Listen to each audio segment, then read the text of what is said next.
Bonsoir à tous. Vous m'entendez bien, au fond? Oui? Ok. Donc, effectivement, je vais vous parler aujourd'hui de dessin intelligent, Intelligent Design. Et je vais commencer par vous expliquer en deux mots ce dont il s'agit. Alors, selon les défenseurs de l'Intelligent Design, certaines observations de l'univers et du monde du vivant sont mieux expliquées par une cause intelligente, à savoir surnaturelle, que par des processus tels que la sélection naturelle. Alors, tout d'abord, il faut bien comprendre que les défenseurs de l'Intelligent Design affirment qu'il s'agit d'une théorie scientifique. Et ils utilisent deux arguments majeurs, celui du design et de la complexité irréductible, que nous allons discuter en détail. Cette thèse a été développée par le Discovery Institute, qui est un ensemble de personnes, conservateurs chrétiens américains, et en général, ils n'utilisent pas le terme Dieu dans leurs discours ou dans leurs écrits, bien que de temps en temps, on réalise évidemment que leur volonté est de mettre en avant un Dieu chrétien.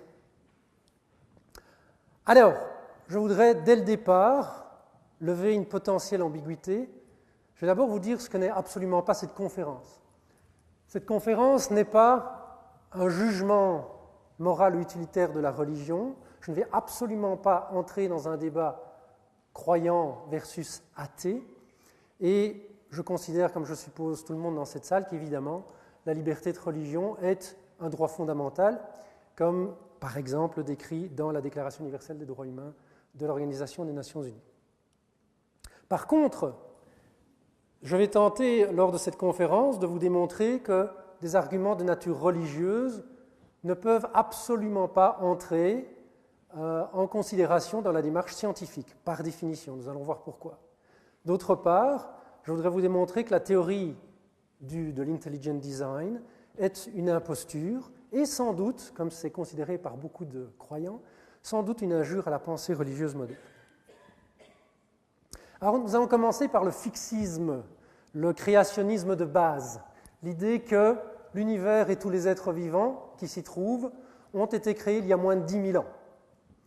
Et bien entendu, ce qui est important, c'est de considérer qu'il n'y a pas d'évolution, et donc dès lors que tous ces êtres vivants ont été créés sous la forme qu'ils ont aujourd'hui. Il s'agit évidemment d'une interprétation littérale de certains écrits bibliques ou coraniques, et sont bien évidemment, comme je suppose vous le savez tous, totalement incompatibles avec des millions d'observations, aussi bien en astronomie qu'en physique, qu'en biologie, qu'en chimie, qu'en géologie, qu'en paléontologie, etc., etc., etc.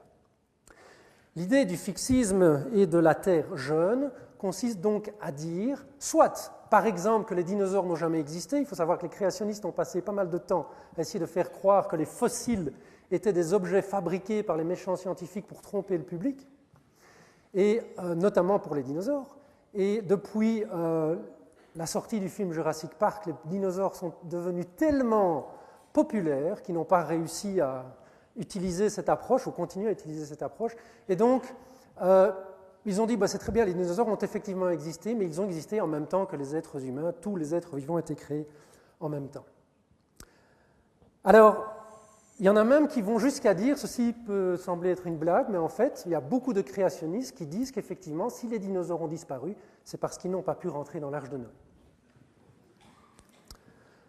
Alors, on pourrait croire que cette forme de créationnisme de base est peu importante, caricaturale, ne touche que très peu de gens. Détrompez-vous, énormément de gens sont créationnistes à ce point-là. Et d'ailleurs, il faut savoir qu'en 2007, donc relativement récemment, dans le Kentucky, il y a le Creation Museum, le musée de la création, qui a été mis en place grâce à des fonds, à des millions de dollars de financement. Et je vais juste vous faire voir une petite vidéo. Aux États-Unis, l'un des plus grands musées d'histoire naturelle a été inauguré. J'espère que vous allez l'entendre. Aux États-Unis, l'un des plus grands musées d'histoire naturelle a été inauguré cette semaine dans le Kentucky, mais les scientifiques crient déjà au scandale. Vous allez comprendre pourquoi avec ce reportage de nos correspondants Gilles Boulot et Rémi Cadoré. C'est un musée révolutionnaire, l'un des plus riches et des mieux conçus des États-Unis. Son directeur, un ancien professeur de sciences naturelles, affirme que l'exposition dans ses moindres détails a été scientifiquement validée. Au détour d'un couloir, voici donc le jardin d'Éden tel qu'il a vraiment existé, ou presque. Un jeune homme cueille une carotte sous l'œil globuleux d'un tyrannosaure. Jusqu'à présent, les scientifiques affirmaient que 60 millions d'années au moins s'étaient écoulées entre la mort du dernier diplodocus et l'apparition de l'Homo sapiens. Mais dans ce temple du créationnisme, la concordance des temps est secondaire. Ce musée prouve que ce que dit la Bible sur la création du monde et le déluge est absolument vrai. Et la théorie de l'évolution est un mensonge sans aucune base scientifique. Le monde aurait donc été créé en 6 jours il y a à peine 6000 ans. Les dinosaures auraient été embarqués sur l'arche de Noé avec les éléphants et les ours polaires. Le Grand Canyon du Colorado ne serait pas le résultat de millions d'années d'érosion, mais aurait été creusé en quelques jours par le déluge. Darwin était un imposteur et seule une interprétation littérale de la Bible peut expliquer la création du monde. Je ne crois pas à l'évolution, ça n'a pas de sens. La création, oui, ça c'est logique. Mais ça ne vous choque pas de voir des dinosaures cohabiter avec des humains? Oh non! Les dragons au Moyen-Âge, c'était bien des dinosaures, non? Et les chevaliers en ont tué plein. Le musée attend plus de 250 000 visiteurs dès la première année. Selon un récent sondage, 44% des Américains rejettent la théorie de l'évolution. Selon eux, Dieu a créé l'homme tel qu'il est aujourd'hui, il y a moins de 10 000 ans. Je ne sais pas si vous avez bien entendu, mais donc les dinosaures ont disparu parce que les chevaliers les ont tous tués. Alors, c'est la fin de ce reportage qui est importante. 44% des Américains favorisent cette vision-là des choses. Donc ce n'est pas du tout une petite mouvance tout à fait particulière et sans importance. Bien, alors maintenant, j'aimerais vous expliquer pourquoi l'intelligent design, par définition, ne peut pas être une théorie scientifique. Tout d'abord, forcément, puisque l'on fait appel à un agent surnaturel, nous sommes en dehors du champ de la science, puisque la science consiste à utiliser des phénomènes naturels. Alors, d'autre part, une hypothèse qui fait appel à un être surnaturel n'est pas scientifique car elle ne peut pas être testée. Il n'y a pas moyen d'imaginer une expérience qui vous permettra de contredire cette vision des choses. On ne peut donc pas démontrer que cette vision est fausse. Ce n'est donc pas une hypothèse scientifique. Et elle ne génère absolument aucune prédiction puisque toutes les observations présentes et futures sont nécessairement toujours compatibles avec l'existence d'un être surnaturel. Je vais vous donner un exemple. Je vais vous créer ma petite hypothèse surnaturelle rien qu'à moi, à savoir l'univers a été créé il y a 10 minutes, vous y compris. Je vous mets au défi de démontrer que j'ai tort. À partir du moment où je considère que cette création est surnaturelle. Vous pourriez me dire, mais c'est complètement ridicule, il y a 10 minutes, je rentrais dans la salle, ou bien j'étais sur le chemin de la conférence, ce matin, je me rappelle encore de ce que j'ai mangé au petit déjeuner, hier, je me suis disputé avec un collègue, ça n'a absolument aucun sens. Mais rappelez-vous, je fais appel à un être surnaturel. Il y a 10 minutes, il vous a créé, moi aussi, l'univers, tout. Et pour vous faire croire que vous aviez une vie antérieure, n'oubliez pas, c'est un être surnaturel, il est donc capable de le faire, il vous a inculqué dans votre petit cerveau des souvenirs tout à fait faux. Il n'y a aucune expérience que l'on peut faire aujourd'hui qui me permettrait de dire que j'ai tort. Donc, ma thèse est totalement en dehors de la sphère scientifique. Et toutes les définitions de la science portent évidemment sur l'utilisation d'observations pour construire des explications qui sont testables, des hypothèses testables, et des prédictions, bien entendu, de phénomènes naturels. En 2005, les défenseurs de l'intelligent design ont tenté de faire rentrer leur doctrine dans l'enseignement des écoles secondaires américaines, en tout cas dans l'État du Kansas. Et ce comité pour l'éducation décide donc d'enseigner le dessin intelligent comme une alternative scientifique à l'évolution biologique. Donc, leur idée était, en classe de biologie, on passe 50% de son temps à parler d'évolution et 50% de son temps à parler d'intelligent design comme une autre possibilité correspondant à une autre hypothèse scientifique. Alors, Bobby Anderson a réagi de façon assez intéressante. Pour protester contre cette décision, il a fondé une religion parodique qu'il a appelé The Church of the Flying Spaghetti Monster, et son système de croyance qu'il a appelé le pastafarianisme, avec un dieu, bien entendu, surpuissant, qu'il appelle le Flying Spaghetti Monster, avec 2 boulettes de viande, ici, voilà. Le spaghetti-dieu. Et ensuite, il a écrit une lettre au comité d'enseignement, expliquant qu'il croit en ce dieu surpuissant, et en considérant qu'il faut évidemment enseigner le pastafarianisme en classe des sciences. 1 tiers de temps pour l'intelligent design, 1 tiers de temps pour le pastafarianisme, et 1 tiers de temps pour une théorie logique basée sur une masse énorme de faits observables, etc., etc.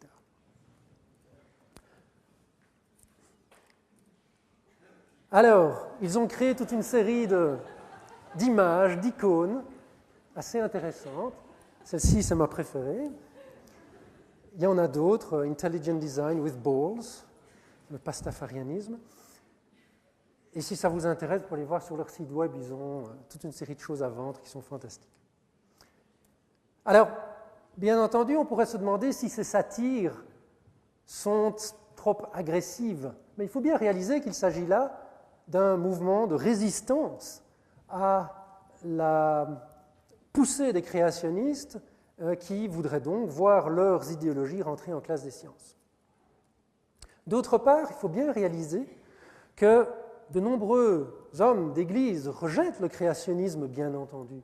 Le rejet du créationnisme est tout à fait compatible avec l'existence d'une vie religieuse. Je dirais que la meilleure leçon que l'on peut recevoir est sans doute celle d'un groupe de membres du clergé qui ont développé un projet qu'ils ont appelé le Clergy Letter Project. Alors, il n'y a pas beaucoup de diapositives où il y aura du texte dans cette conférence, mais je voudrais quand même que vous lisiez ceci. Nous, sous-signés, membres du clergé chrétien, issus de traditions différentes, croyons que les vérités éternelles de la Bible et les découvertes de la science moderne peuvent coexister sans difficulté. Nous pensons que la théorie de l'évolution est une vérité scientifique, fondatrice, une de celles qui ont résisté aux enquêtes rigoureuses, et sur laquelle la connaissance humaine et les réussites reposent. Rejeter cette vérité ou la traiter comme une théorie parmi d'autres signifie embrasser l'ignorance scientifique et la transmettre à nos enfants.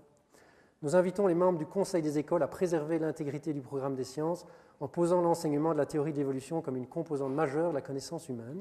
Nous demandons à ce que la science reste la science et que la religion reste la religion, deux formes de vérité différentes bien que complémentaires. Des rabbins ont fait exactement la même chose. Ceux qui croient en une interprétation littérale de l'histoire biblique, de la création, sont libres d'enseigner leur vision dans leur maison, leurs institutions religieuses ou écoles paroissiales. Un tel enseignement dans une école publique correspondra à défendre une perspective religieuse particulière dans un environnement supposé protéger de tels endoctrinements.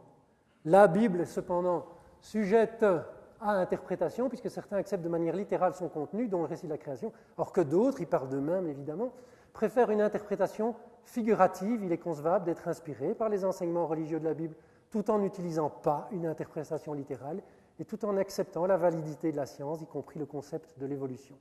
Ce n'est pas le rôle des écoles publiques d'endoctriner les étudiants, etc., etc. Bien, d'ailleurs, il est évident que les scientifiques ne suggèrent pas qu'il faudrait donner 50% de temps de parole aux scientifiques dans les églises. Un point important à discuter est la différence entre un fait et une hypothèse. Si une pomme se détache d'un arbre, elle tombe. C'est un fait observable, et c'est un fait qui a été observé effectivement des centaines de millions de fois.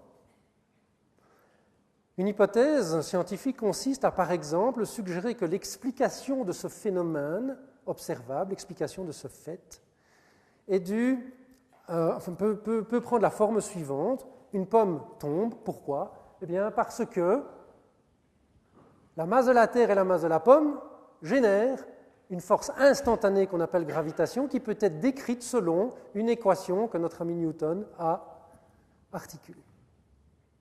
Ça, c'est une hypothèse. Mais que les pommes tombent n'est pas une hypothèse, c'est un fait. Alors, pourquoi s'agit-il d'une théorie scientifique, la théorie de la gravitation ? Parce qu'elle peut être testée. Elle génère des prédictions qui peuvent être vérifiées. Par exemple, vous avez l'équation de Newton ici, où la force générée, la force gravitationnelle, est proportionnelle à la masse des deux objets et inversement proportionnelle au carré de la distance entre ces deux objets. Donc, si vous voulez, par exemple, connaître le rapport du poids d'un objet sur la Lune et du poids d'un objet sur la Terre, il vous suffit de mettre les deux équations correspondantes ici, avec la masse de la Lune, la masse de la Terre, le rayon de la Lune, le rayon de la Terre. Vous prenez évidemment les correspondances réelles de masse, et vous arrivez à 0,17. Donc, cette théorie suggère, prédit, que si vous prenez un objet et que vous le pesez sur la Lune, il aura 17% de son poids observable sur la Terre. Voilà. Si les astronautes qui font cette expérience sur la Lune trouvent que l'objet fait 80% de son poids sur la Terre, vous invalidez l'hypothèse scientifique qui avait été établie par Newton. Vous pouvez imaginer que lorsqu'ils ont fait cette expérience, effectivement, l'objet faisait 17% de son poids sur la Terre. En outre, il s'agit d'une hypothèse scientifique parce qu'elle permet aussi d'expliquer toute une série de phénomènes naturels, j'entends. Elle explique les marées, l'orbite des planètes autour du Soleil, la sphéricité des corps célestes, la convection des fluides, etc., etc. Ceci veut-il dire que la théorie newtonienne est absolument correcte et nécessairement correcte? Non, bien sûr, puisqu'elle génère toute une série d'hypothèses, et le jour où quelqu'un fait une observation qui est incompatible avec l'hypothèse newtonienne, il faudra revoir la théorie newtonienne.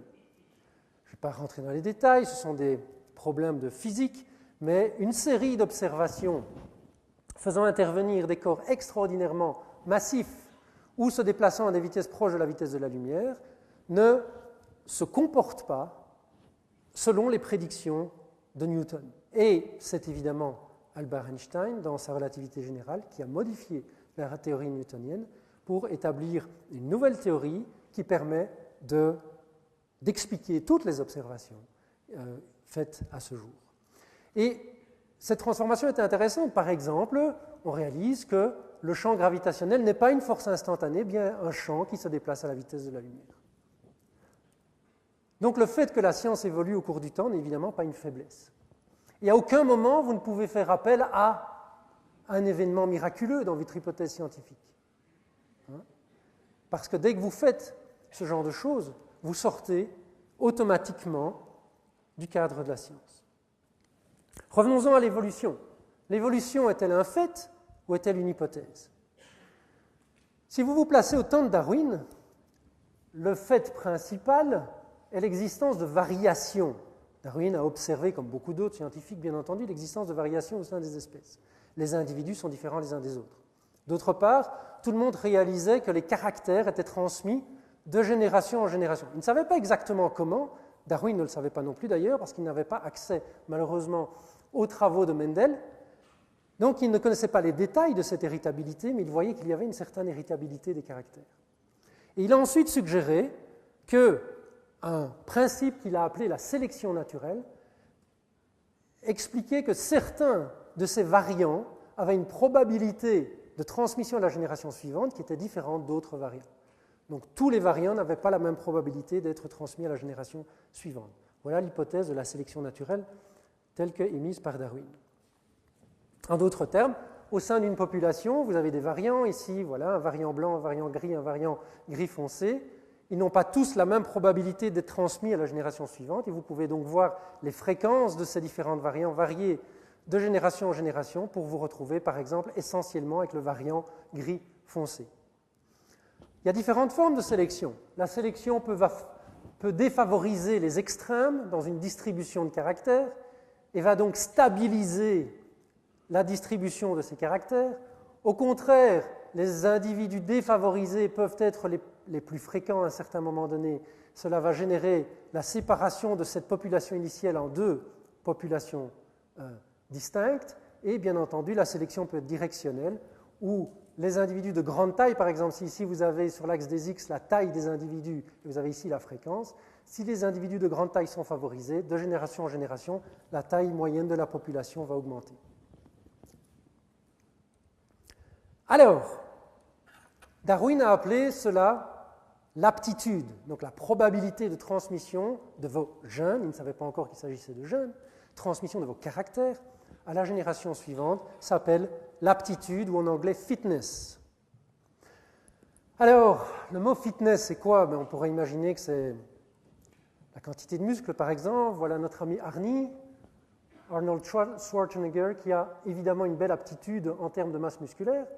Mais si vous regardez la transmission de ses caractères à la génération suivante, il a 4 enfants légitimes d'une épouse, probablement plus, potentiellement 2 de plus, mais disons entre 4 et 6.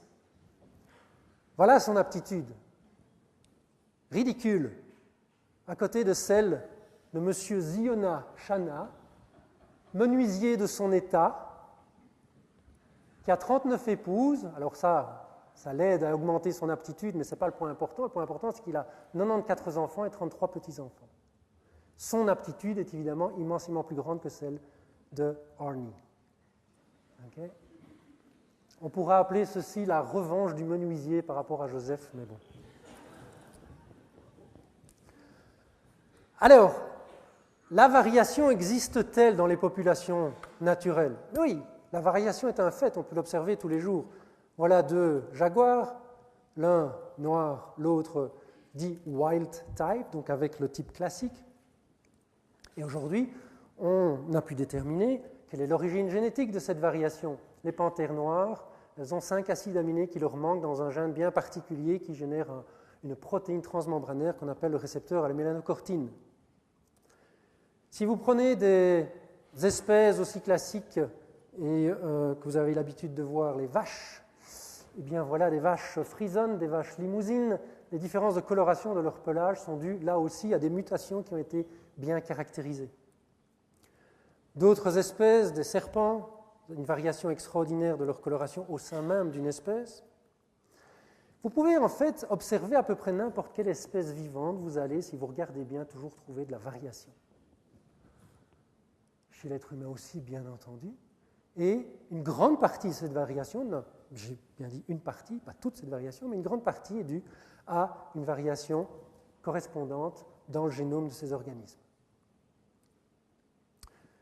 Une variation bien connue et qui est effectivement en grande partie héritable est la taille, tout simplement, chez l'être humain. Vous avez une distribution normale ici. Et on peut donc considérer la chose de cette manière-ci. Vous avez une population de génotypes dans votre population d'individus. Donc vous avez chaque individu qui a des séquences d'ADN différentes. Vous avez les différences qui sont représentées ici en rouge. Donc vous avez cette séquence-ci qui est identique à celle-là, à ces 2 mutations près. Et ces mutations peuvent engendrer lors du développement des phénotypes différents, des morphologies différentes, des physiologies différentes, voire des comportements différents. La fréquence de ces différents types de séquences peuvent varier. Vous avez par exemple dans ce cas-ci, vous avez 4 séquences différentes, l'une majoritaire, 82% des individus portent cette séquence-là, 14% cette séquence-là, et les autres sont des séquences rares. Bien, donc la variation est un fait. L'évolution de cette variation au cours du temps est un fait également. Lorsque vous suivez une population et vous regardez de génération en génération si les fréquences de ces séquences que l'on appelle allèles varient, eh bien elles varient effectivement de génération en génération. Vous pouvez avoir par exemple l'allèle bleu qui était majoritaire, qui devient minoritaire après un certain nombre de générations. Dans certains cas, pas dans tous, mais dans certains cas, cette variation est très clairement liée à de la sélection, à savoir que le variant jaune, qui était rare, a acquis un avantage par rapport aux autres variants. Un cas bien connu, bien illustré, vous pouvez aller voir ça dans à peu près n'importe quel bouquin de génétique ou sur Internet, il y a un grand nombre de sites qui expliquent cet exemple bien connu, des papillons de l'espèce Biston betularia,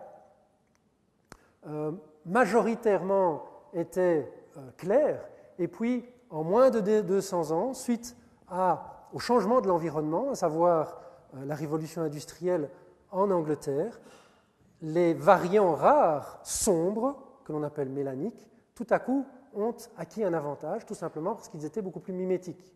Pourquoi? Parce que les arbres couverts habituellement de lichens se sont transformés, étant donné que la pollution détruisait les lichens et les troncs se couvraient de suie.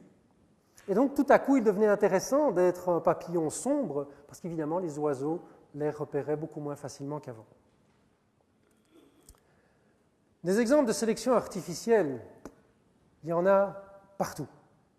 Bien entendu, encore une fois, les vaches, vous avez eu sélection de toute une série de formes, à savoir les vaches laitières, les vaches viandeuses, les vaches résistantes à la sécheresse, toute une série de races de vaches qui ont des caractères différents les unes des autres, et ces caractères ont été évidemment sélectionnés par l'être humain.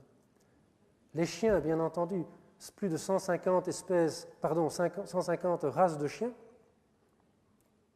très différentes les unes des autres, morphologiquement, physiologiquement, et bien entendu la domestication de toute une série de plantes, telles que les plantes absolument majeures dans notre alimentation, telles que le riz, le blé, le maïs.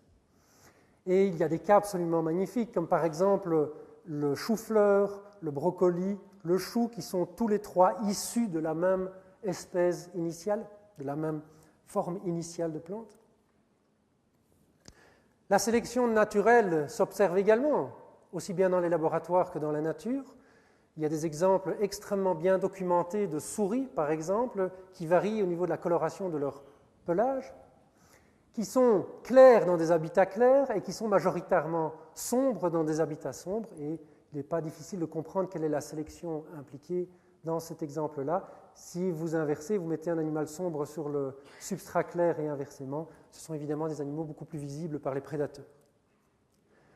Encore une fois, il y a une foison d'exemples et je ne vais pas m'y attarder parce que ce n'est pas vraiment le sujet de la conférence aujourd'hui, mais les pinsons de Darwin est un exemple classique, les cyclidés des grands lacs africains, et bien entendu, parmi les plus beaux exemples sont l'évolution de la résistance aux antibiotiques, aux antiviraux et aux pesticides. Vous savez, je suppose, qu'avant l'avènement des antibiotiques, la plupart des bactéries pathogènes étaient hautement sensibles aux antibiotiques. Suite à l'utilisation pas toujours efficace des antibiotiques, beaucoup d'espèces ont développé la résistance à ces antibiotiques.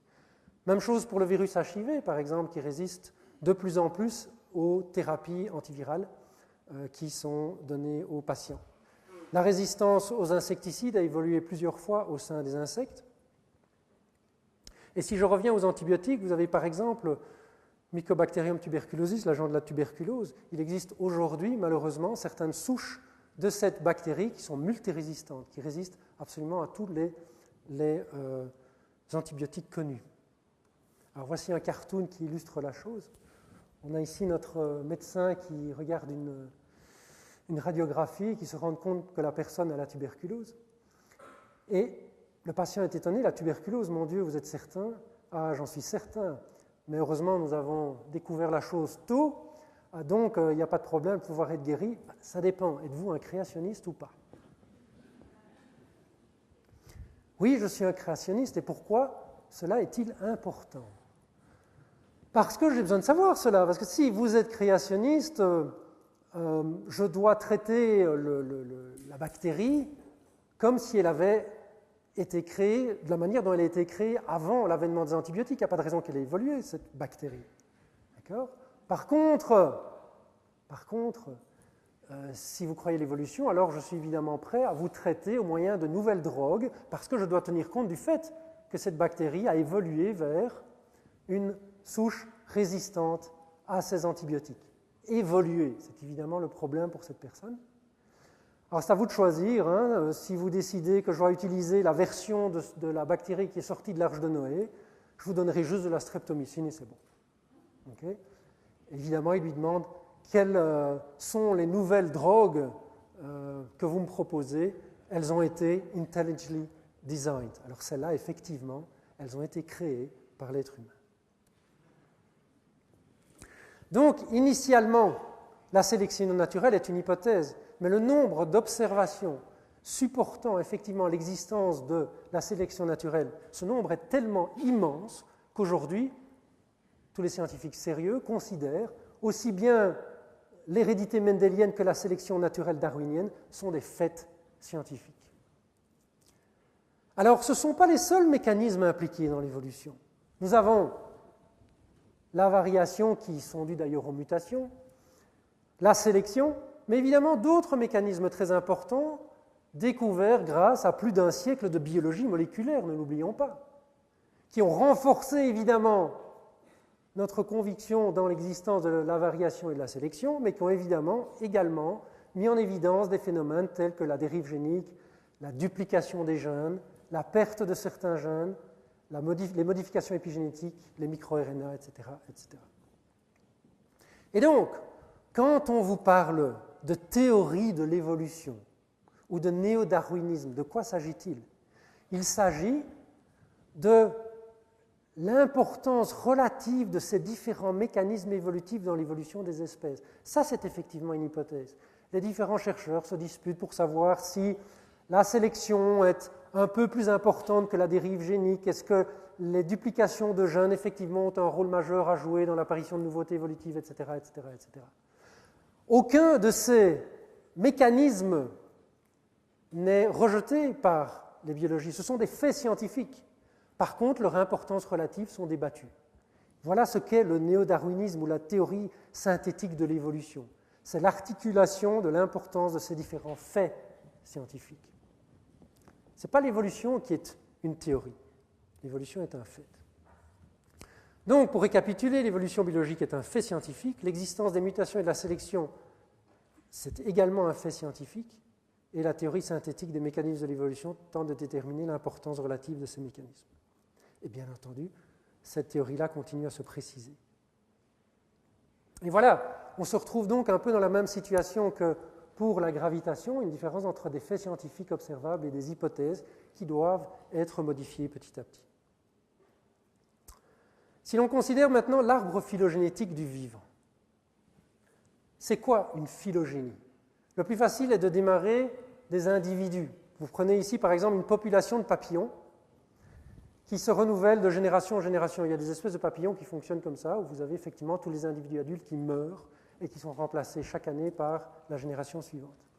Cet individu-là, il a un père et une mère, qui lui-même a un père et une mère, etc., etc. Donc ces lignes noires représentent la transmission des gènes de génération en génération. Si vous reculez dans le temps et l'espace, vous observez une population. Si vous reculez dans le temps et l'espace encore plus loin, vous observez une espèce. Et si vous reculez suffisamment, vous observez la phylogénie. Les relations évolutives entre des espèces actuelles, leur ancêtre commun, donc des phénomènes de spéciation, des phénomènes d'extinction, bien entendu. Et si vous regardez les suites fossiles, par exemple, le long de ces phylogénies, vous voyez effectivement que les espèces peuvent se transformer au cours du temps, aussi bien les papillons que les êtres humains, bien entendu. Maintenant, cela ne veut pas dire que l'on connaît avec précision les relations évolutives entre les 50 millions d'espèces vivantes ou éteintes.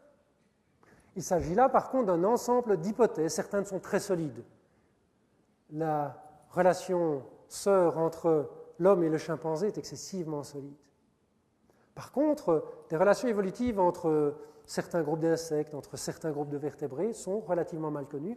Pourquoi? Parce que les données sont insuffisantes. Nous n'avons pas suffisamment soit de fossiles à notre disposition, soit de séquences moléculaires à notre disposition. Et c'est pourquoi, évidemment, les scientifiques ne sont pas tous au chômage. Mais il s'agit d'ensembles d'hypothèses scientifiques. Elles sont donc toutes testables à tout moment. Lorsque quelqu'un vous dit « l'homme et le chimpanzé forment un groupe monophylétique à l'exclusion des gorilles », à tout moment, vous pouvez aller séquencer un fragment d'ADN supplémentaire ou vous pouvez rechercher des fossiles supplémentaires qui vont vous permettre peut-être de démontrer que cette hypothèse est fausse. Et si vous y arrivez, vous devenez un scientifique célèbre. Et je vous assure que les scientifiques rêvent de devenir célèbres, donc ils passent leur temps à essayer de détruire les hypothèses scientifiques qui ont été établies par les autres. Revenons-en à la paléontologie. Si effectivement les hommes et les dinosaures ont vécu ensemble, vous devriez trouver des fossiles de ces deux groupes dans les mêmes sédiments. Vous ne trouvez jamais ces fossiles dans les mêmes sédiments. Par contre, vous observez dans les sédiments de différents âges, vous observez une succession de fossiles qui correspond effectivement à la phylogénie reconstruite. Alors, maintenant, encore une fois, il s'agit d'une hypothèse scientifique, donc elle est testable. Pendant très longtemps, la forme de transition entre les poissons et les premiers tétrapodes, à savoir les vertébrés terrestres avec 4 pattes, ces fossiles n'existaient pas. Mais puisque vous trouvez les tétrapodes à cet endroit-là et les poissons à cet endroit-là, forcément, si vous trouvez un jour un fossile qui est une forme de transition, vous devez nécessairement la trouver à peu près dans cette zone-là. Pas là, pas là. D'accord ? Voilà une prédiction. Et cette prédiction a été suivie par Niall Shubin, qui a demandé aux géologues où ils pouvaient trouver des sédiments de cet âge-là qui affleurent. Parce qu'évidemment, le problème, c'est d'aller chercher ces sédiments. Et on lui a dit, écoute, dans le Grand Nord canadien, là, ici, il y a des sédiments qui ont effectivement cet âge-là. Il a donc prédit que s'il devait potentiellement trouver ces fossiles, il ferait bien peut-être d'aller chercher à cet endroit-là. Ce qu'il a fait avec son équipe pendant 2 ans et demi, et ils ont effectivement trouvé des formes de transition en 2006. Les oiseaux sont les seuls dinosaures qui ont survécu, je suppose que vous savez cela, et les créationnistes encore dire qu'il n'existe aucune forme de transition. C'est absolument hallucinant. Si vous regardez l'ensemble des fossiles qui existent, les suites fossiles qui existent pour les dinosauriens et les oiseaux, il ne fait absolument aucun doute qu'effectivement, les dinosaures, certains dinosaures sont transformés en oiseaux modernes. Et d'ailleurs, certains squelettes de dinosauriens, même les spécialistes sont incapables de vous dire s'il s'agit plutôt d'un oiseau ou plutôt d'un dinosaure. Et de plus en plus de fossiles de dinosaures sont trouvés dans des sédiments suffisamment fins pour que les empreintes des plumes soient visibles. Et toute une série de dinosaures qu'on pensait être des dinosaures sont en fait des dinosaures avec des plumes. C'est pas pour ça qu'ils savaient voler, mais en tout cas la plume clairement est apparue bien avant le vol des oiseaux. Et donc, voilà, une chose très importante, une théorie scientifique était stable, et donc un seul fossile de dinosaure trouvé dans les mêmes sédiments qu'un fossile de primate, un seul, permettrait de remettre sérieusement en cause l'évolution. Bizarre, aucun créationniste n'en a jamais trouvé. Je ne cherche pas beaucoup non plus.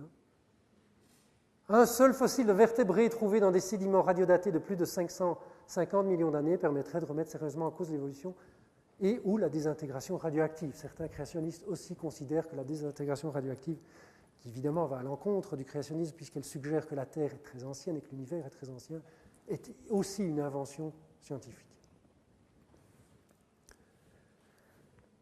Un exemple supplémentaire, si les individus, les espèces ont été spécialement créés et que vous prenez un fragment d'ADN de ces différentes espèces, il n'y a aucune raison que les différences de séquences suggèrent qu'elles aient évolué à partir d'ancêtres communs.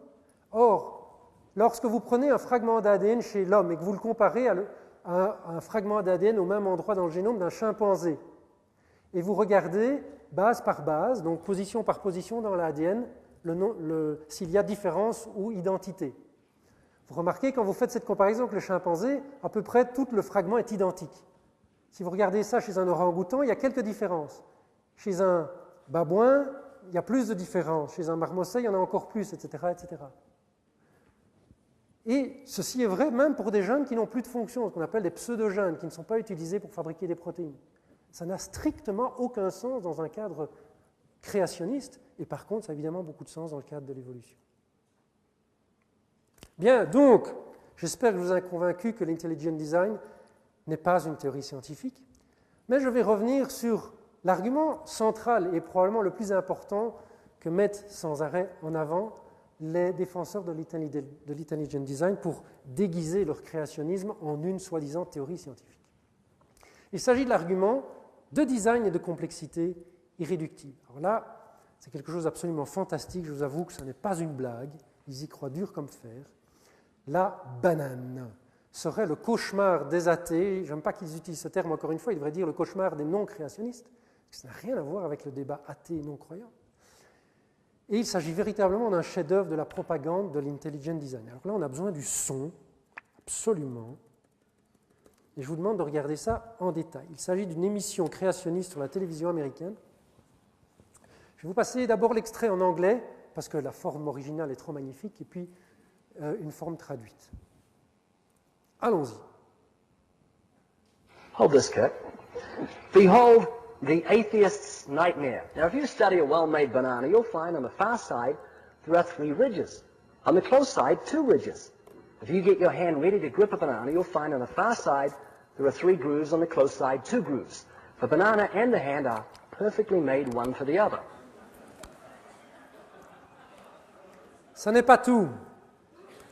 You'll find the maker of the banana, Almighty God, has made it with a non-slip surface. It has outward indicators of inward contents. Green, too early. Yellow, just right. Black, too late. Now, if you go to the top of the banana, you'll find, as with the soda can makers, they placed a tab at the top. So God has placed a tab at the top. When you pull the tab, the contents don't squirt in your face. Magnifique. You'll find the wrapper, which is biodegradable, has perforations. Notice how gracefully it sits over the human hand. Notice it has a point at the top for ease of entry. It's just the right shape for the human mouth. It's chewy, easy to digest, and it's even curved toward the face to make the whole process so much easier. Seriously, Kurt, the whole of creation testifies to the genius of God's creative hand. Ce n'est pas une blague, et si vous me permettez... Pardon ? C'est une plaisanterie. Ça n'est pas une plaisanterie, absolument pas une plaisanterie.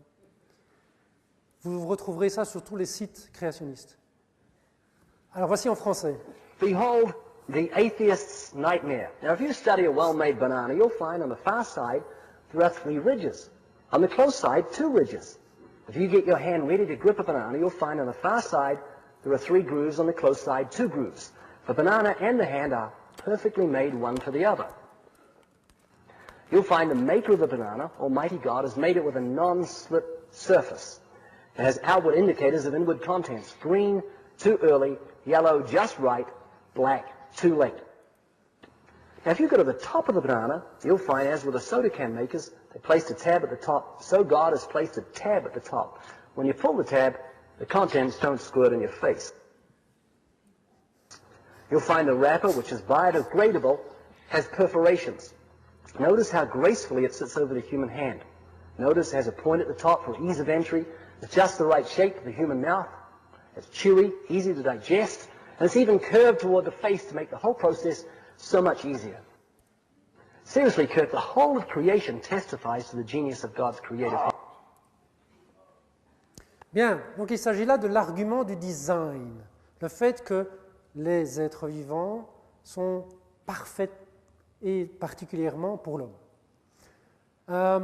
Voilà le résumé. Nous avons donc 3 plus 2 arêtes, une surface non glissante, un indicateur de couleur pour savoir si c'est le bon moment de la manger, une ouverture au sommet comme dans une canette de coca, un emballage biodégradable, ça c'est fantastique, avec des perforations, je ne sais pas très bien ce qu'ils veulent dire, gracieux sur la main humaine, ça c'est aussi un argument fantastique, pointu au sommet, chewy, pas trouvé de traduction, facile à digérer, incurvé vers la figure, fantastique.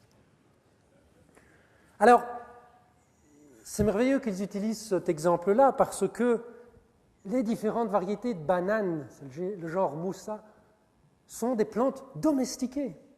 Si vous prenez des formes sauvages, ce sont des formes diploïdes, donc des formes génétiquement normales, si j'ose dire, elles sont totalement immangeables, elles ont des graines dures. Et c'est l'homme qui a sélectionné des triploïdes, donc ce sont des bananes qui, au lieu d'avoir 2 copies de chaque chromosome, en ont 3. Et donc, ces individus sont stériles. Et c'est parce qu'ils sont stériles que quand vous ouvrez la banane et que vous la mangez, les minuscules graines que vous y trouvez dedans sont des graines avortées, et donc vous pouvez les manger sans avoir des énormes graines dures dans votre bouche. Et donc, les bananes domestiquées, ne peuvent plus se reproduire que par reproduction asexuée. En outre, aujourd'hui encore, les êtres humains sélectionnent des variétés de bananes, ils sélectionnent notamment des variétés résistantes aux virus et aux champignons. Donc, l'espèce continue à être sélectionnée de manière particulière par l'être humain. Donc, c'est fantastique de voir qu'ils utilisent un exemple issu d'une sélection. C'est magnifique. D'autres termes, il y a moyen de trouver des bananes pas très religieuses. Alors j'ai mon petit matériel avec moi. J'ai ici des bananes. Voilà. Et je vais déposer là. Et je vous ai dit que si vous regardez à peu près n'importe quelle espèce, vous allez trouver de la variation. Je n'ai pas dû chercher longtemps, bien quand même les gens se demandaient ce que je faisais dans la coque. Mais voilà, s'il vous plaît, une banane à 5 côtés, merveilleuse, une banane tout à fait chrétienne, sans doute. Par contre, attention, prenez ça avec précaution, c'est une banane diabolique, elle n'a que 4 arêtes. Je ne sais pas comment vous allez faire pour la tenir en main. Alors, ça, c'est une banane qui a 5 côtés, 5 arêtes, mais si vous la comparez avec celle-là, il y a une rotation tout à fait significative, de telle manière que si j'essaie de la tenir comme ils le disent, à savoir, attendez, je mets mes 2 phalanges là, mes 3 phalanges là, elle est comme ça. Je ne vais pas réussir à la manger, je pense. Donc, évidemment, si vous vous attaquez à n'importe quelle caractéristique morphologique, vous allez trouver de la variation. Alors, d'autre part, j'ai d'autres matériels avec moi. Si les bananes sont fantastiques, voilà, tu as 20 minutes pour ouvrir ça.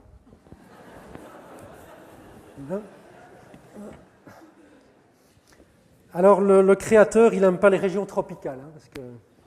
Voilà. 20 minutes aussi, sans outils, s'il vous plaît. Bien. Et ouvrir ces fruits-là, ce n'est pas facile. Et donc, le créateur est particulièrement vicieux si vous aimez les noix de coco. Donc, voilà l'argument de design. Et c'est très important, surtout ces sites créationnistes, vous voyez qu'ils vous disent croire que la banane est arrivée par accident, c'est aussi stupide de croire que la canette de Coca-Cola est arrivée par accident avec de l'aluminium qui est tombé du ciel, etc., etc. Donc, ils utilisent l'argument que forcément la canette a été créée par l'homme et donc forcément la banane a été créée par un autre créateur qui n'est pas l'homme mais qui est Dieu. Et donc l'argument c'est à la fois le design et la complexité, et on va revenir à cet argument de complexité parce qu'il est important. Il s'agit de ce qu'ils appellent la complexité irréductible. Selon notre ami Michael Behe, soi-disant l'inventeur de ce concept, certains systèmes biologiques sont trop complexes pour avoir évolué à partir de prédécesseurs plus simples ou moins complets via le processus de mutation aléatoire. L'idée est de dire qu'un système, lorsqu'il est trop complexe, c'est lorsqu'il est composé de plusieurs parties qui interagissent les unes avec les autres, qui contribuent au fonctionnement du système, et que si on retire un de ces éléments, ça ne fonctionne plus. Exactement comme une montre, vous retirez un engrenage et puis ça ne marche plus, évidemment. Vous avez besoin de tout ça. Et cette complexité est telle, vous ne pouvez pas imaginer qu'elle ait été générée de manière aléatoire. Mais, comme par hasard, ils oublient toujours de dire qu'aucun biologiste considère que l'évolution des êtres vivants est due uniquement à des phénomènes, à des mécanismes aléatoires. Ils oublient la sélection, bien entendu. Des exemples de structures soi-disant trop complexes pour avoir évolué, il y a l'œil de vertébré, d'après les créationnistes. Alors ça, c'est un exemple amusant. Tiens, revoilà notre ami Arnie. Si vous prenez les yeux, eh bien, il existe toute une série d'organes sensoriels qui sont sensibles à la lumière. Chez certaines espèces qui vivent aujourd'hui, vous allez retrouver des systèmes très simples avec des cellules pigmentées de surface et des cellules sensorielles. Chez d'autres espèces, vous avez cette structure qui va être sous forme de cupule, une cupule de plus en plus formée chez certaines autres espèces, et donc vous aurez une information sur la direction de la lumière. Enfin, chez d'autres espèces encore, vous aurez une lentille, mais sans muscles, et puis effectivement, chez les vertébrés, vous avez une lentille complexe avec des muscles et un œil qui, effectivement, a l'air assez compliqué. Et donc, maintenant, l'argument de complexité, d'où vient-il? Parce que ce n'est pas M. Behe qui l'a inventé, loin de là. Et l'argument vient, en fait, essentiellement, bon, on en a parlé, enfin, certains philosophes en ont parlé à différentes périodes de l'histoire, mais c'est surtout William Paley qui a considéré cette notion de grand horloger. L'idée est la suivante, vous vous promenez en forêt, vous tombez sur une montre, vous remarquez, vous l'ouvrez, vous la disséquez, et vous vous rendez compte effectivement qu'il y a des ressorts, des engrenages, toute une série de minuscules pièces, etc. Si vous en retirez une, ça ne fonctionne plus. Il est inimaginable que cet objet ait été créé par hasard. Il doit donc y avoir un horloger. De la même manière, lorsque vous observez un être vivant, toute une série de parties qui interagissent les unes avec les autres, c'est beaucoup trop compliqué pour qu'il n'y ait pas d'horloger, de grand horloger, d'être surnaturel qui a créé cette espèce. Alors, il faut savoir que ce n'était pas complètement idiot, hein, bien entendu, surtout que M. Paley vivait quand même à une époque où il avait plus le droit de dire ce genre de choses, et en plus de ça, il avait une approche quelque peu scientifique, puisqu'il suggère que la probabilité que ce phénomène se produise par hasard est minuscule. Il utilise le terme ici « exceeds all computation ». Voilà quelque chose de très intéressant. Peut-on effectivement tester cela par des méthodes informatiques? Et on va donc poser la question suivante. Combien de temps nous faudrait-il pour construire par hasard une phrase que j'ai choisie au hasard, comme vous pouvez le voir? Le dessin intelligent est vraiment absurde, point d'exclamation, absurde en majuscule. C'est une phrase de 45 caractères. Je vais prendre un alphabet de 77 caractères possibles, avec les minuscules, les majuscules, les accents, etc. Il existe donc 77 exposant 45 phrases possibles, ce qui correspond à un chiffre qui est plus grand que 10 exposant 84. Alors 10 exposant 80, c'est le nombre de protons dans l'univers, c'est l'infini, sauf pour les mathématiciens, mais sinon, même pour les physiciens, c'est l'infini. Okay? C'est un chiffre absolument colossal, mais cette question est une vraie question, on peut la tester par des techniques informatiques. Alors, on peut par exemple prendre une population de phrases aléatoires, une phrase étant une succession de caractères, avec donc une longueur bien définie, mais les caractères sont pris de façon tout à fait aléatoire. Et vous avez un certain nombre d'individus. Si l'on veut fabriquer toutes les phrases possibles, on doit, par des mutations, on doit nécessairement faire au minimum 10 exposant 84 mutations, puisqu'il y a 10 exposant 84 phrases possibles. Combien de temps cela prendrait-il? On peut se poser cette question, puisque le temps nécessaire pour construire toutes ces phrases nécessiterait un ordinateur, et que les ordinateurs les plus puissants sont capables d'effectuer de l'ordre de 100 000 millions d'instructions par seconde, ce qui correspond à 10 exposant 11. Et donc on aurait besoin de 10 exposant 84 divisé par 10 exposant 11, 10 exposant 73 secondes. C'est beaucoup ça? Ouais, c'est pas mal. Parce que ça représente 3,2 10 exposant 65 années, donc à peu près 10 exposant 55 fois l'âge de l'univers. Il a donc raison, notre ami Paley, il a totalement raison. Si vous ne faites intervenir que le hasard, ça ne peut pas marcher. Mais l'évolution, elle est cumulative et elle est contrainte par la sélection. Donc si dans votre population d'individus, à chaque génération, les différents individus ont une probabilité de transmettre une copie d'elles-mêmes à la génération suivante qui dépend de l'environnement. Et dans ce cas-ci, l'environnement, c'est est-ce que tu es suffisamment proche d'une phrase qui est celle que j'avais utilisée au début, le design intelligent est vraiment absurde. Okay? Donc cette phrase-ci, il y a 3 caractères en commun, celle-ci elle en a 5. Que se passe-t-il si vous donnez à cette phrase-là une probabilité légèrement supérieure de transmettre une copie d'elle-même à la génération suivante par rapport à celle-ci? On va donc avoir la deuxième phrase qui aura plus de descendants, et évidemment, chaque génération ne redémarre pas de zéro. C'est ce qu'on appelle un algorithme génétique. J'utilise toujours cette comparaison-là, c'est comme jouer à chaud ou froid pour chercher une étoile dans la galaxie. À chaque étape, bien entendu, vous pouvez aller dans la mauvaise direction. C'est-à-dire que ici, vous voyez que ce T, super, c'est ce qu'il nous faut un T là. Oui, mais le système ne sait pas que c'est bon, ceci. Simplement, l'ensemble survit mieux. Et à la génération suivante, vous pouvez avoir une mutation sur ce T et diverger de l'optimum. Okay? Malgré cela, est-ce qu'on peut obtenir cette phrase rapidement ou bien est-ce qu'on a besoin l'âge de l'univers ou plus? Alors, avant-hier, on vous a construit avec Raphaël et Lars, un collègue à moi, un petit programme informatique qui fait cela. Alors, vous pouvez le trouver sur mon site web si ça vous intéresse, je vous montrerai après comment y arriver. Là, c'est un petit applet de Java. Et vous avez donc ici une phrase. Vous pouvez taper ce que vous voulez. Hein. Par défaut, j'ai mis quelque chose d'amusant, mais vous pouvez taper ce que vous voulez. Et vous avez une population de 1000 individus qui va être générée au temps 0. Ces 1000 individus vont être 1000 phrases totalement aléatoires. Elles ne vont absolument pas ressembler, sauf par hasard, par-ci, par-là, à cette phrase-là. Okay? Ensuite, vous allez, à chaque génération, générer des mutations. Par exemple, dans ce cas-ci, 50 mutations vont être générées. Ensuite, les individus vont pouvoir se reproduire.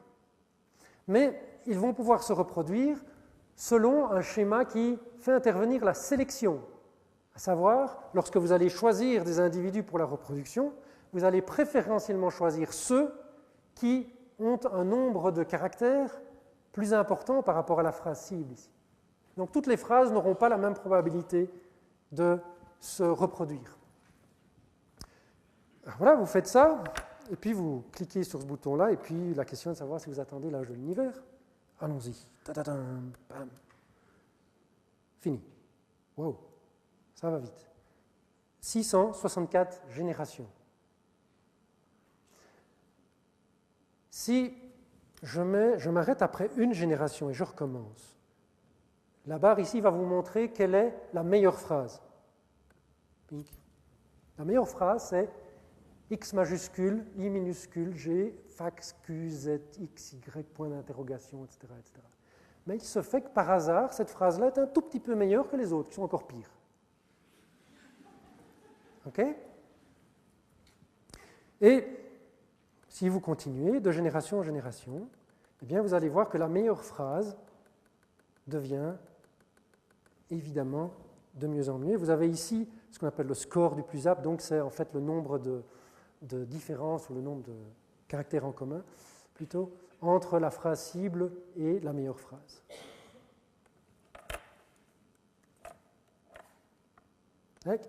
Et vous voyez donc que ça va relativement vite. Alors c'est très intéressant de voir qu'évidemment, étant donné que les mutations sont aléatoires, si vous le faites une première fois, boum, 948 générations. Il n'y a aucune raison que si vous le refaites, vous allez avoir besoin de 948 générations. Boum, 1335 générations. Il y a une composante aléatoire qui est évidemment très importante. Maintenant, si on enlève la sélection, hop, et on recommence.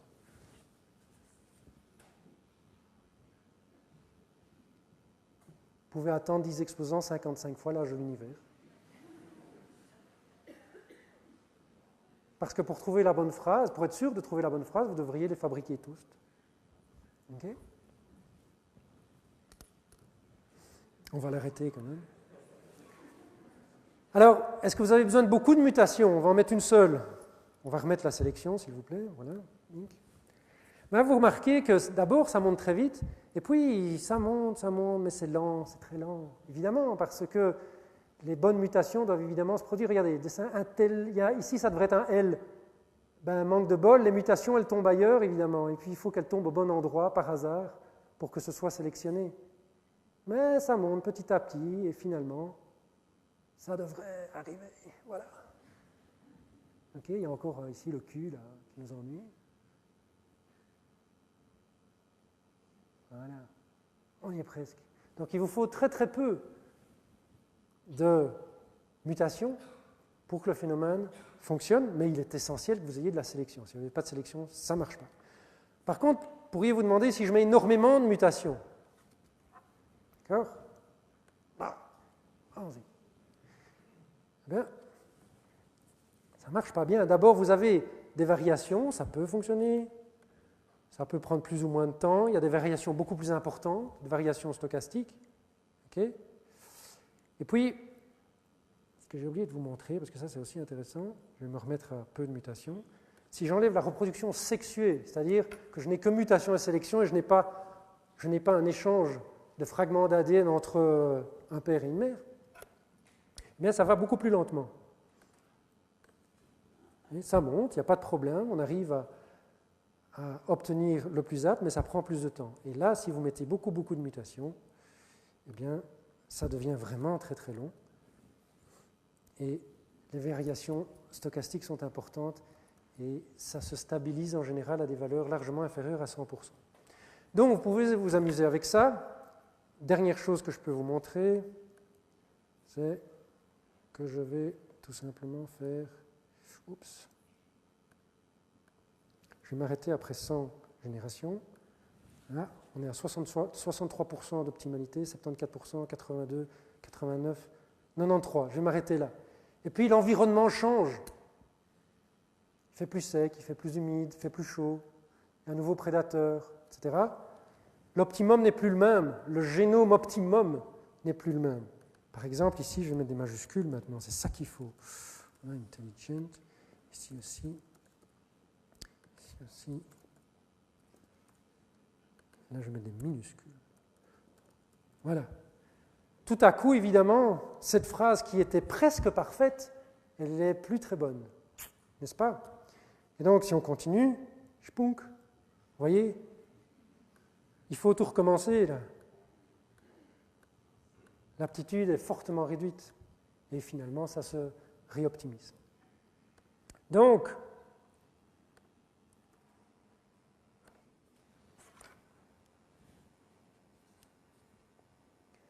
si le phénotype optimal varie au cours du temps, vous avez ce qu'on appelle open-net evolution, une évolution sans fin. Si ça vous intéresse, vous pouvez trouver ça sur le site web de mon labo, www.lenevol.org. Vous allez dans Pix Media et compagnie. Et une version française de l'EvoSimulator se trouve là. Ok, alors il y a beaucoup mieux que l'EvoSimulator. C'est un petit outil rigolo, mais il y a beaucoup mieux. Sims, en 1994, a imaginé faire évoluer des créatures virtuelles qui sont faites de blocs et de joints. Donc, il a un génotype qui est simplement un graphe dirigé. Vous avez ici un segment qui mappe sur lui-même. Voici un segment qui est capable de générer, lors de son développement, des segments supplémentaires. Vous pouvez imaginer un graphe un peu plus complexe. Vous avez des segments de corps, des segments de jambes, et vous pouvez obtenir des bestioles comme ça. Et il place ensuite ces organismes virtuels dans un environnement virtuel où il implémente la viscosité, par exemple, pour la nage à travers un liquide virtuel.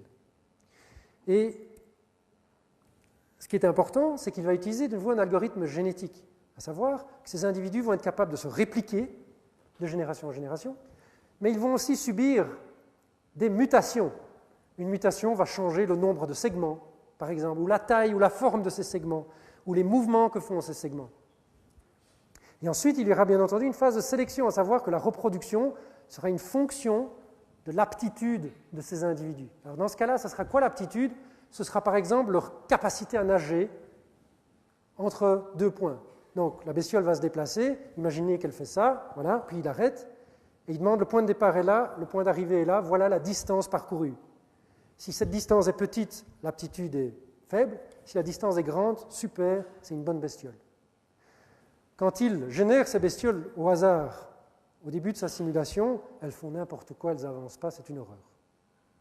Et il laisse le système évoluer sous mutation, sélection. Regardez ce qu'il obtient. Des bestioles qui sont capables de nager ou qui sont capables de se déplacer sur un substrat solide et aussi implémenter un substrat solide. Et voilà à quoi elles ressemblent. Après plusieurs milliers de générations, des bestioles virtuelles qui sont capables de se déplacer dans cet environnement virtuel. Et l'évolution de ces formes grâce à la mutation-sélection. Alors bien entendu, plusieurs individus au sein de ces populations se ressemblent, puisqu'évidemment, il s'agit là d'une généalogie d'individus. Il prend certains de ces individus, il les met sur un environnement qui simule la gravité sur une surface plane. Certains ont des comportements amusants. Celui-là, il rame, il y arrive.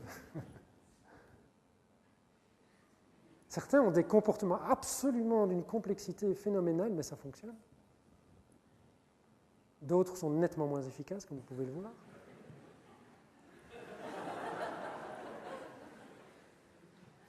Il était très vicieux parce qu'il en a pris du milieu aquatique, il les a mis pour voir comment ils se débrouillaient. Voilà.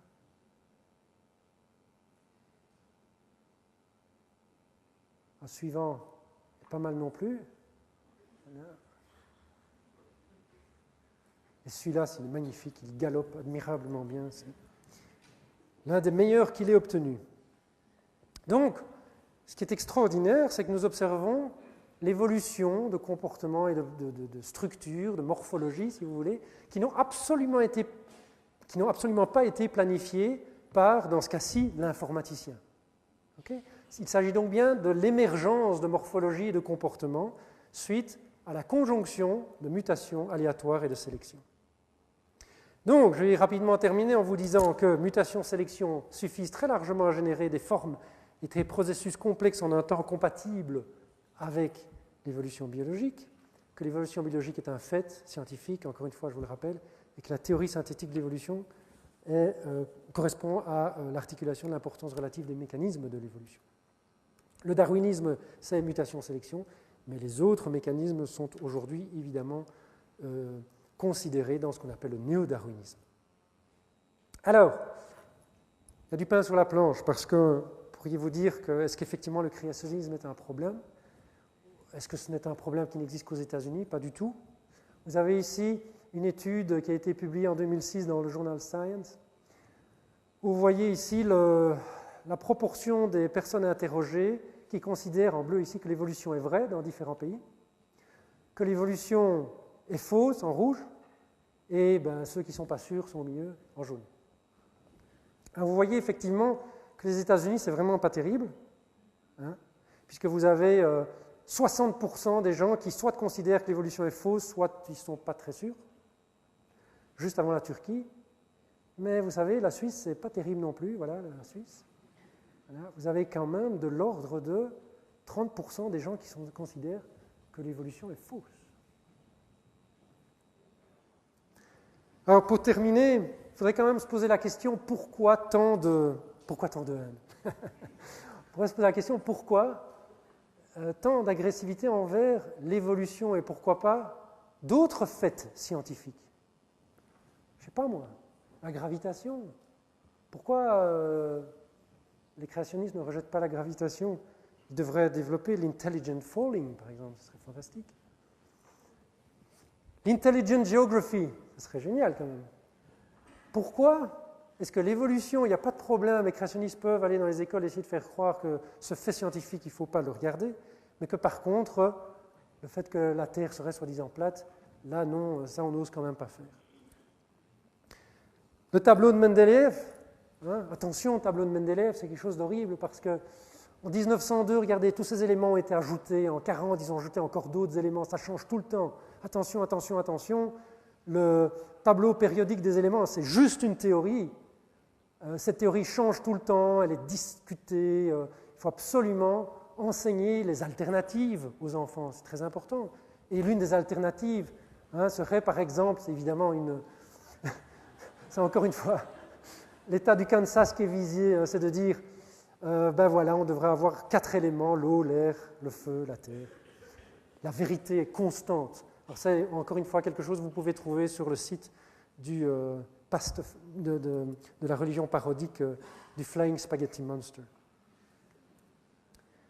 Alors, les peurs suscitées par le fait de l'évolution sont faciles à comprendre. C'est tout simplement parce qu'elles nous touchent, bien entendu, directement. Comme l'évolution est un fait, il est aussi indéniable que nous ne sommes qu'une espèce parmi d'autres. Nous ne sommes qu'une petite branche minuscule, là, quelque part, dans l'arbre phylogénétique, parmi des millions d'autres branches. Ça nous donne une certaine humilité, bien entendu. Alors, ça ne veut pas dire que nous ne sommes pas une espèce particulière, c'est le moins qu'on puisse dire. Nous sommes une espèce particulière. Nous avons complètement modifié notre environnement, nous avons un succès évolutif absolument effarant. Mais il n'empêche que oui, nous ne sommes qu'une espèce parmi d'autres, nous sommes issus de l'évolution. Alors, ces craintes sont particulièrement importantes, et ceci aussi bien dans certains groupes chrétiens que dans certains groupes musulmans qui défendent le créationnisme. L'idée serait que le darwinisme amène au matérialisme, qui amènerait aux guerres, qui amènerait au terrorisme et à tous les maux possibles et imaginables. Alors c'est une idée qui est défendue par M. Harun Yahya. Je suis équipé. Voici le bouquin de Harun Yahya, l'Atlas de la création. Cette chose a été distribuée en milliers d'exemplaires gratuitement dans des écoles en France, en Belgique, en Suisse. et je me demande d'où viennent les fonds, vous pouvez imaginer, donc de groupes créationnistes. Et à l'intérieur de ce bouquin, vous trouvez toute une série de magnifiques images d'ailleurs, de fossiles, suggérant que ces fossiles n'ont absolument pas bougé. Il s'agit bien d'espèces qui ont disparu, mais il y a très très très peu de temps, puisqu'évidemment la Terre a été créée il y a 6000 ans. Et surtout, qu'embrasser le darwinisme reviendrait à accepter les guerres, le terrorisme, parce qu'effectivement, ce serait le darwinisme qui sera à l'origine des fascismes divers et variés. Et voilà ce qu'écrit M. Haroun Yahya. Son vrai nom, c'est Adnan Oktar, si ça vous intéresse. Darwin part d'un principe de base pour développer sa théorie. Le développement des êtres vivants dépend de leur combat pour la survie. Le plus fort l'emporte sur le plus faible, condamnant celui-ci à sa défaite et à sombrer dans l'oubli.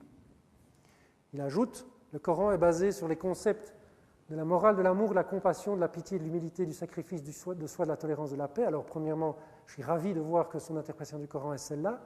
Et d'ailleurs, je vous rappelle qu'un certain nombre de chrétiens ont ce genre d'interprétation de la Bible, et je vous rappelle aussi que toute une série de non-croyants ont une interprétation de ce type-là pour l'humanité, à savoir que des valeurs humanistes ne nécessitent évidemment pas de textes religieux, et que par exemple la Déclaration universelle des droits humains est une tentative évidemment de définir ces principes humanistes.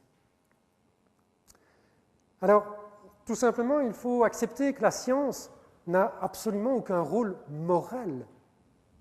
Les mécanismes de l'évolution ils existent. Tout comme la gravité elle existe, on ne peut rien y faire. Par contre, si ma télécommande fonctionne, ni la gravité ni l'évolution n'ont de valeur morale. Et il est évident que certains éléments de notre morphologie, physiologie, mais aussi comportement, peuvent partiellement avoir une base génétique. Ça veut donc dire qu'elles sont un héritage évolutif, mais il est évident que ces comportements sont avant tout une histoire de choix, puisque nous sommes des êtres humains, c'est ce qui fait de nous des êtres humains, et non une histoire exclusivement de gènes. Et donc je terminerai par une phrase que j'aime bien, par notre ami Jerry Coyne, qui a écrit un bouquin très intéressant qui s'appelle « Why Evolution is True », une série de démonstrations, des observations qui clairement indiquent que l'évolution est un fait. Et Jerry Coyne écrit dans ce bouquin « Evolution tells us where we came from, but not where we can go ». Ça me paraît assez évident. Et j'en termine ici et je vous remercie pour votre attention.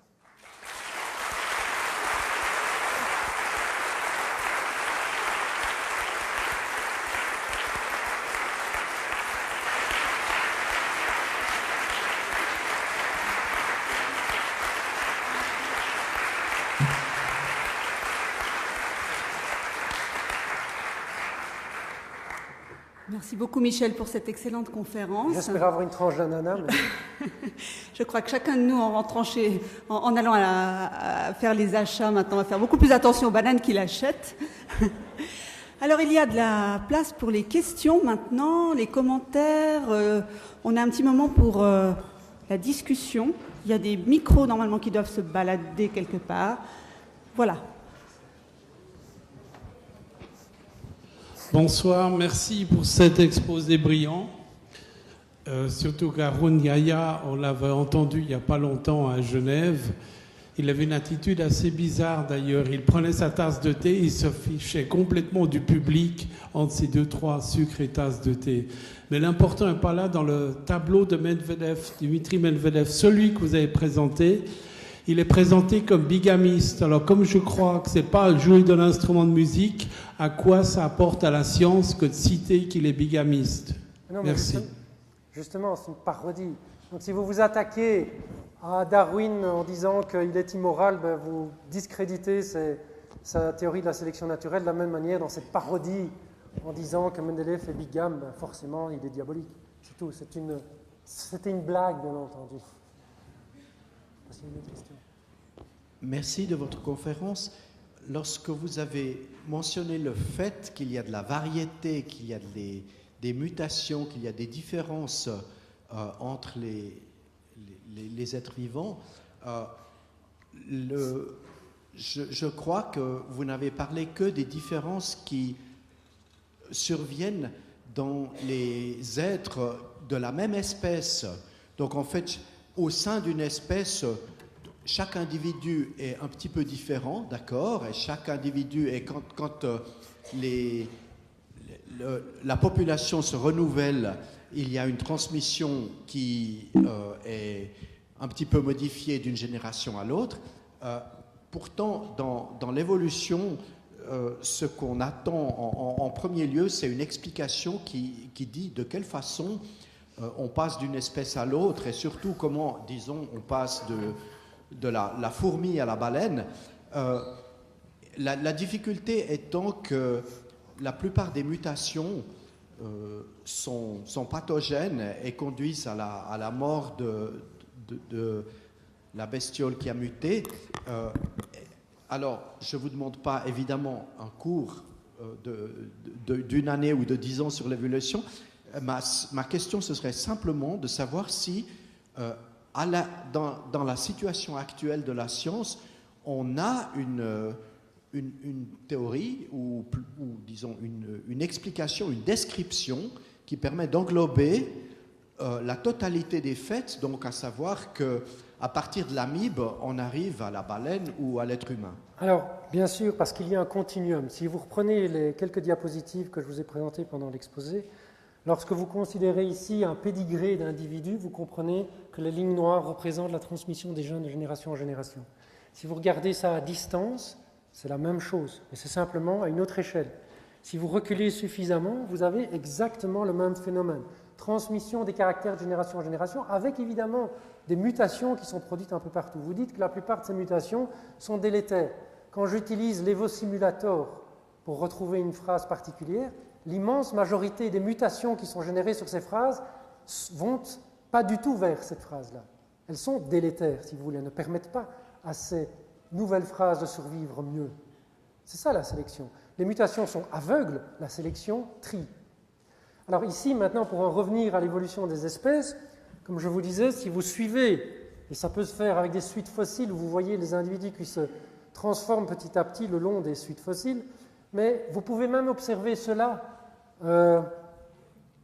au moyen, par exemple, d'expérimentations qui ont été faites avec des bactéries ou avec des virus, parce qu'évidemment, le problème, c'est qu'il faut attendre un certain nombre de générations pour voir effectivement des espèces se former. Mais si vous prenez des bactéries ou des virus, vous pouvez générer des espèces différentes, parce que ces bestioles-là se reproduisent beaucoup plus rapidement, et vous pouvez effectivement voir qu'il y a un continuum d'accumulation donc de différences qui se produit le long de la phylogénie. Alors, ce qui est très important, c'est qu'à un certain moment, les deux groupes n'échangent plus de gènes. Et vous pouvez très facilement imaginer ça, et ça a été démontré dans un très très très grand nombre de cas, qu'une population se sépare en deux et que les deux populations sont isolées du point de vue reproducteur. Il n'y a plus de reproduction entre les individus du groupe droit et du groupe gauche. À ce moment-là, ils vont accumuler des différences de façon tout à fait séparée, de façon indépendante. Ils vont diverger et ils vont devenir tellement différents que même s'ils se rencontrent à nouveau, la reproduction ne va plus fonctionner. Ce sont des phénomènes qui sont étudiés en détail par les biologistes, les généticiens des populations, et ce sont des phénomènes qui sont relativement bien compris. Donc il n'y a pas du tout de mystère à ce niveau-là. Okay? Donc même des espèces proches des espèces plus éloignées, ce pattern de divergence correspond très exactement à ceci. Il n'y a pas de différence entre l'accumulation de mutations dans une population et l'accumulation de mutations dans des espèces proches.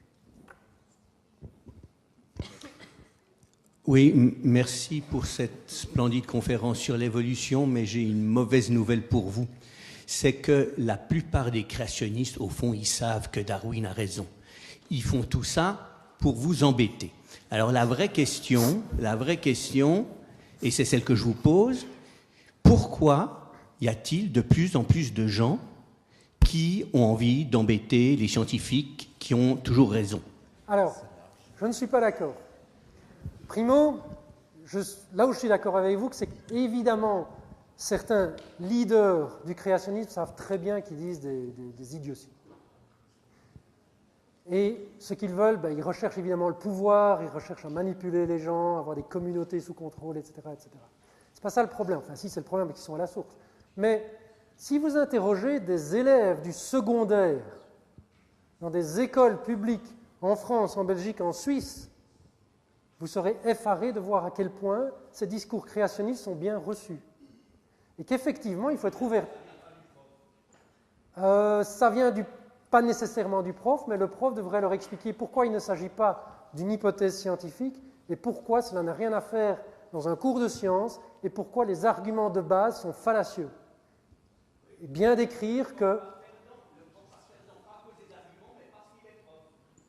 D'accord, ça c'est un autre problème. Bonjour. Je voulais d'abord vous demander au bout de combien de temps les Sims ils mourraient et combien de temps ils peuvent se reproduire pour permettre la descendance de leurs gènes. Bon, ça, ce sont des détails techniques, franchement, qui n'ont pas grande importance.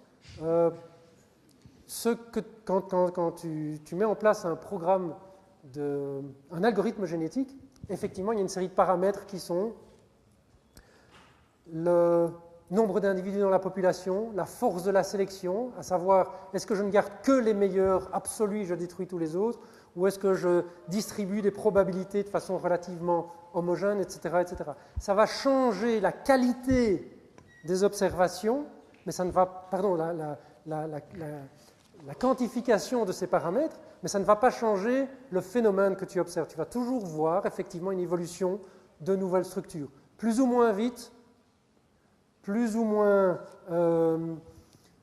distribués dans la population. Est-ce que tu vas garder une variabilité dans la population ou bien est-ce qu'ils vont tous se ressembler au bout d'un certain temps? Mais de toute façon, il y aura évolution. À partir du moment où il y a mutation aléatoire et sélection, il y a évolution du système. Et je voulais aussi savoir si vous aviez entendu parler d'espèces qu'on avait vues évoluer. J'avais entendu parler de tigres au Sumatra et je voulais savoir si vous aviez entendu parler de ça ou pas. Alors encore une fois, le problème, c'est la durée du phénomène. Et donc la plupart des exemples extrêmement bien documentés sont documentés sur des bactéries, sur des virus, mais aussi sur toute une série d'invertébrés, des vers, des insectes. La drosophile est énormément utilisée pour faire des études génétiques. Donc la sélection a été démontrée de très nombreuses fois sur des populations drosophiles, mais aussi sur des oiseaux, sur des mammifères. Donc effectivement, il y a moyen de faire ça sur n'importe quel groupe, mais généralement, le chercheur va choisir des espèces qui se reproduisent rapidement pour pouvoir accumuler rapidement beaucoup de générations. Mais je dis naturellement et non pas par sélection artificielle. Alors, oui, alors ça peut être en laboratoire, mais c'est fait également en milieu naturel. Des personnes ont suivi l'évolution de populations d'invertébrés dans le milieu naturel.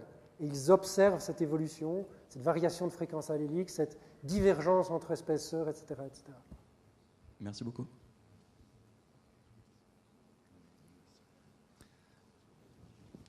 Je peux poser une question? Oui, oui. Vous avez le micro, donc allez-y. Alors, comment est-ce que vous expliquez actuellement l'évolution de l'homme où il n'existe finalement plus cette sélection naturelle? Alors, effectivement, depuis très peu de temps, l'évolution de l'homme s'est modifiée, tout simplement parce que la sélection naturelle est réduite. Elle n'est pas éliminée, mais elle est réduite. Par exemple, grâce, heureusement, à la médecine moderne, on peut sauver toute une série de personnes qui mourraient sans l'existence de cette médecine moderne. Je suis à peu près certain qu'une proportion importante des gens ici seraient morts sans la médecine moderne, moi y compris. Donc, effectivement, certains caractères ne sont plus ou moins soumis à la sélection. Ce n'est pas pour ça qu'il n'y a plus de sélection. Il y a toute une série de caractères, donc de mutations notamment dans le génome, qui vont générer des modifications qui sont trop importantes pour que le fœtus arrive à terme, par exemple. Donc la sélection est toujours là. Mais la sélection n'est plus exactement celle qui existait il y a, par exemple, 1 million d'années. L'environnement a changé et il changera encore. Ceci dit, en Afrique subsaharienne, je peux vous garantir que la sélection est encore très importante sur des caractères qui vous paraissent absolument peu importants aujourd'hui, ici, aujourd'hui en Suisse. Oui, à cet égard, je voulais juste revenir sur l'illustration que vous aviez mise pour l'illustration que vous aviez mise pour illustrer le concept de fitness darwinienne, donc l'aptitude.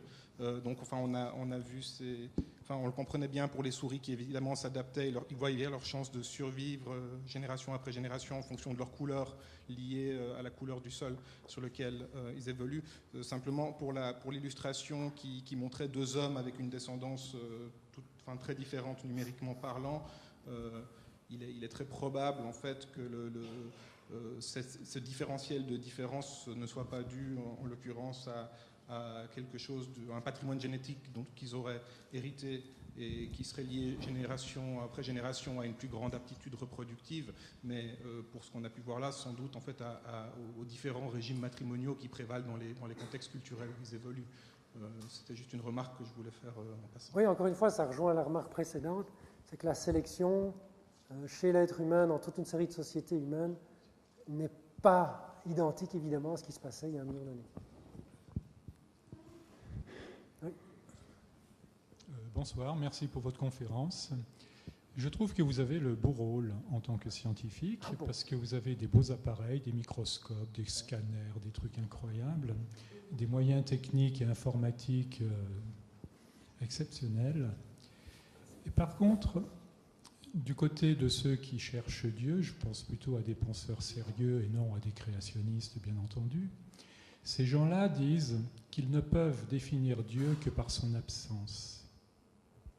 Il n'y a aucune preuve de l'existence divine, il n'y a que des absences, et je me demande si finalement c'est pas à cause de ce vide que provoque cette recherche que les créationnistes essayent à tout prix de remplir ce vide avec un peu de n'importe quoi.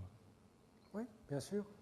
Je pense que ces questions philosophiques sont tout à fait valides, mais encore une fois, il s'agit de questions non scientifiques. Et je vous assure qu'une proportion significative de scientifiques cherchent Dieu aussi. Et ils ne mélangent pas leur foi avec leur science.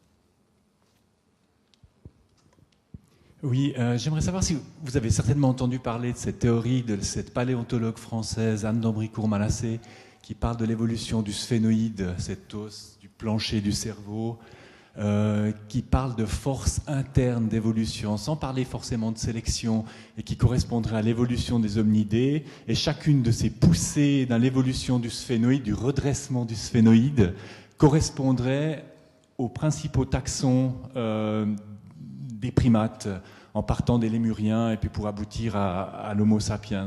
Vous avez entendu parler de cette théorie? Oui, si ça ne vous dérange pas, on peut en parler après, parce que franchement, ça va noyer le sujet. Mais oui, je vois. Mais bon, ce sont des élucubrations. On en parle après, si vous voulez.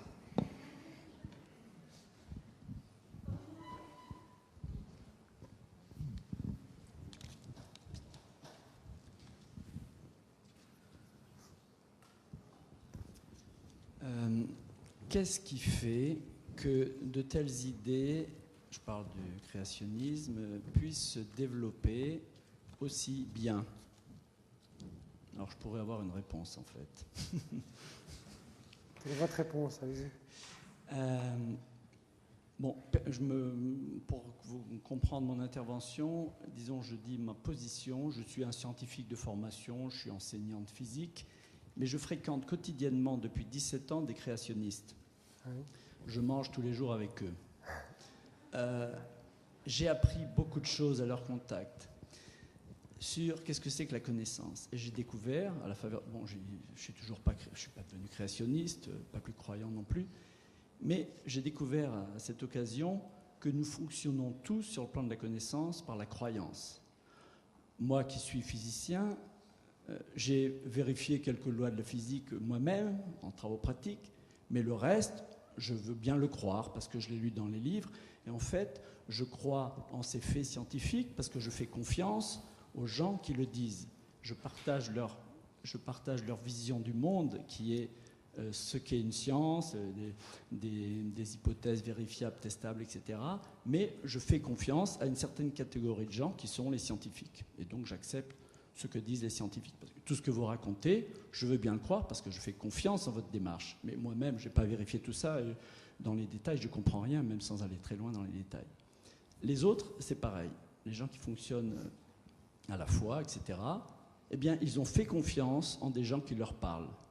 Et vous avez raison en disant que sans doute des chefs de certaines églises sont conscients de l'imposture, Mais un tas de gens, et je peux en témoigner, sont des créationnistes convaincus. Pour eux, c'est clair, parce qu'ils font confiance aux gens qui leur parlent. Ça commence par leurs parents, puis leurs pasteurs, etc. Voilà. Donc on en est là. Et moi, je prédis, malgré les succès de la science, qu'il est fort possible que d'ici quelques dizaines d'années, le créationnisme ait fini par balayer la vision scientifique des choses. Mais c'est vrai, voyant ce que je vois depuis 17 ans, ce sont des gens normaux, très intelligents, et qui croient des choses fausses. Mais on peut les croire quand même, c'est ça qui est extraordinaire. Il y a une chose pour laquelle je ne vous rejoins absolument pas. C'est-à-dire qu'on croit... En tant que scientifique, on croit ce que nous dit un autre scientifique parce qu'on lui fait confiance. Pas du tout. Moi, je fais confiance à un physicien qui me raconte quelque chose sur un sujet particulier parce que je fais confiance à tous ses autres collègues qui essayent de détruire ces hypothèses. Oui, je suis tout à fait d'accord. C'est très différent. Donc, on fait confiance à une communauté de gens qui passent leur vie à essayer de décortiquer, démonter, trouver l'expérience, l'observation qui va leur permettre de découvrir que certaines de ces hypothèses ne sont pas tout à fait correctes et qu'il faut les modifier. C'est ça la motivation d'un scientifique. Et c'est ça qui donne la puissance au système. Et tout le monde sait, aussi bien en physique qu'en biologie, qu'en n'importe quelle science, il y a toute une série d'hypothèses qui sont souvent très techniques, etc., qui sont testées tous les jours et régulièrement. C'est pour ça que les grands journaux existent encore. Hein. Quand vous ouvrez Science Nature, vous trouvez des résultats étonnants, toutes les semaines. Waouh, un tel a démontré que, qui remet en cause sans arrêt toute une série d'observations et qui modifie légèrement les hypothèses, quelquefois de façon plus importante qu'on n'aurait pu le croire. Il y a des révolutions scientifiques, bien entendu. Donc, moi je fais confiance dans ce système-là, je ne fais pas confiance à la personne qui me parle. J'ai entendu des prix Nobel dire des bêtises, parce qu'ils parlaient de quelque chose qu'ils ne connaissaient pas bien. Nous disons tous de temps en temps des bêtises sur des sujets qu'on ne connaît pas bien. Donc c'est là que je ne vous rejoins pas. J'espère que vous avez tort en ce qui concerne la disparition de la science. En fait, je suis tout à fait d'accord avec vous. C'est que j'ai mal exprimé ce que je voulais dire. Mais c'est exactement ça. Mais il faut se mettre à la place du grand public qui ne voit que ce qu'il lit. Il n'a aucun moyen de vérifier.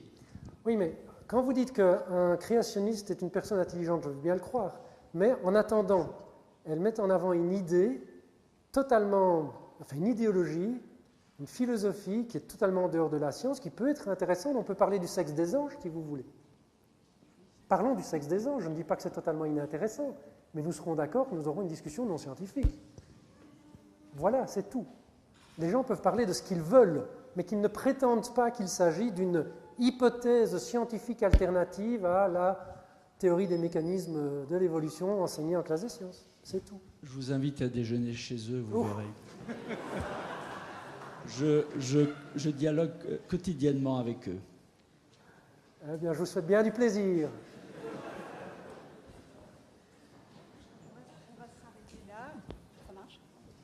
On va s'arrêter là. D'accord. Et donc, merci encore Michel Milinkovic pour cette excellente conférence.